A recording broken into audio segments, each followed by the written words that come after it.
Hi there, Stella Griffins. This is Miss Han, your principal, and I'm here to talk to you a little bit about academic expectations at Stella for this year. I'd first like to start with our mission and our vision here at Bright Star Schools and at Stella Middle Charter Academy and why we exist. Our mission is to provide holistic, inclusive support for all students to achieve academic excellence and to grow their unique talents so that they find joy and fulfillment in higher education, career, and life. So that's what we want for all of you this year. And ultimately, we want Stella students to become leaders who act with integrity and champion equity to enrich our communities and the world. So how are we going to get there? Part of that is our academic expectations. Now, I know those of you who have been with us for several years or have older brothers and sisters might have heard of different expectations that we've had in the past. You may have heard of goals and this and that, or passing some classes and not passing other classes. But that's been a little different in the last few years. And to clarify, the academic expectation of all SMCA students is that they pass, which means that they earn a 70% or above, the higher the better, in all of their classes. Okay, so we expect you to pass all of your classes because that's what high schools and colleges are going to be expecting of you guys. And so in order to be considered prepared or ready to go on to the next grade, students must earn a 2.0 GPA or higher between all their classes. And in your advisories and in your report cards, you're going to see what your GPA is, and you're going to get to learn how to get that 2.0 GPA. But essentially, you need to pass all your classes and you'll have a 2.0 GPA. So what are your classes? Let's look at that. GPA. So what are the courses you have this year? You have math, English or ELA, history, science, and then everyone has art or music, depending on what grade you are, and PE. So if you have PE right now, you're going to switch in a few weeks to art or music. And if you have art or music right now, you're going to switch in a few weeks to PE, and you're going to go back and forth, and you're going to have those two classes throughout the year. But that's not all. In addition to those 5 classes, you have one 6th class, which you all know about. It's your foundations class. And foundations also has a grade, and it's one of the classes you need to pass this year. So foundations grade is going to be made up of 3 things. Half of your grade is your iReady progress. The other part of it is 25% of it is your compass progress.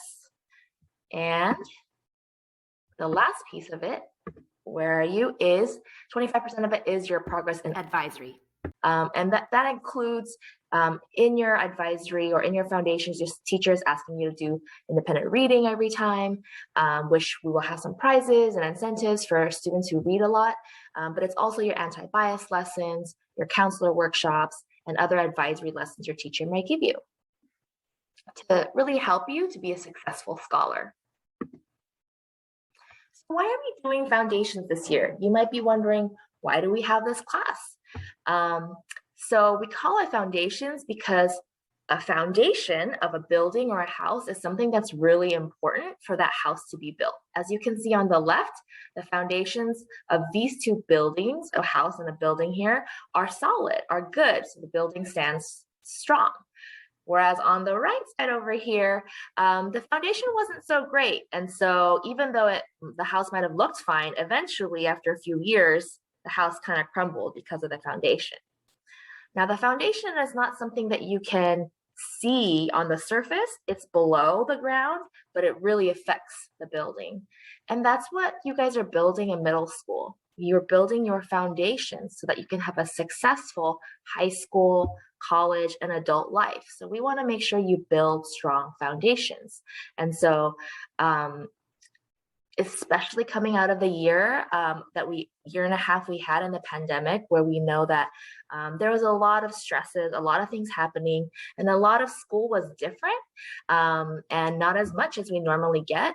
And so we want to make sure to rebuild some of those foundations to really make sure your reading and math skills are really strong for the rest of your academic career, that you have a strong social and emotional basis, which is what we are, and a strong connection to your community, which is really important for all of us as human beings. And so that's what we do in Compass.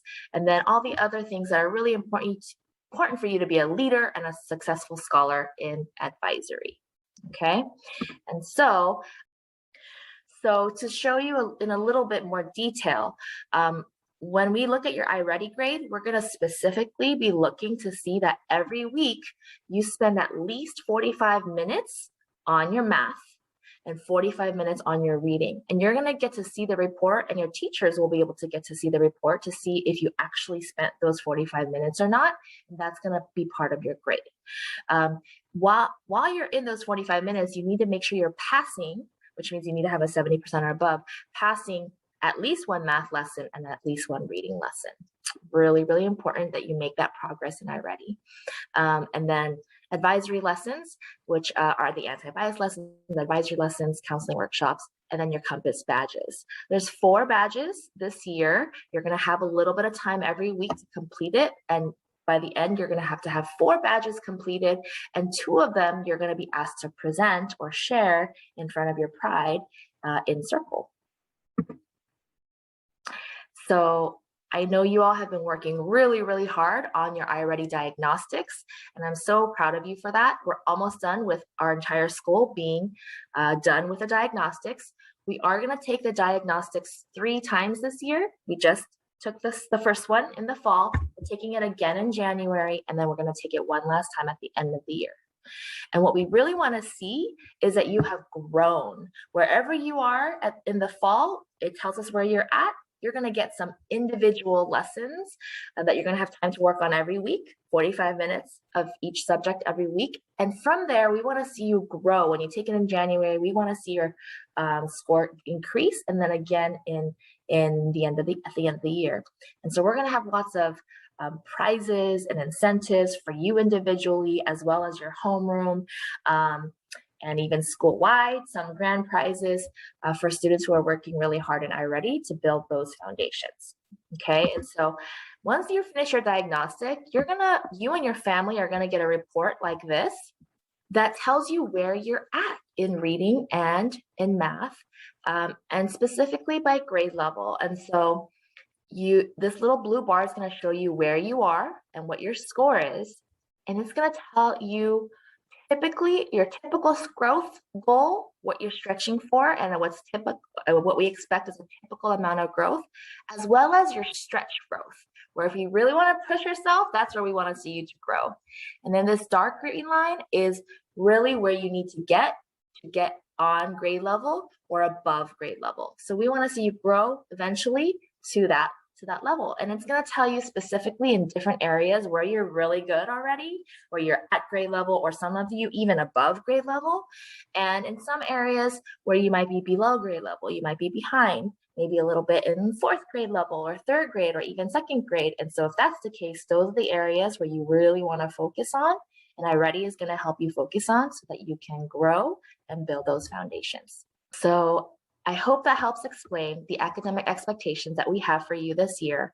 We have high expectations, but we also have lots of support from all your teachers and all the staff in your classes, in tutoring, with your families and your counselors. We're all here to help you be a successful scholar this year. Thanks for listening.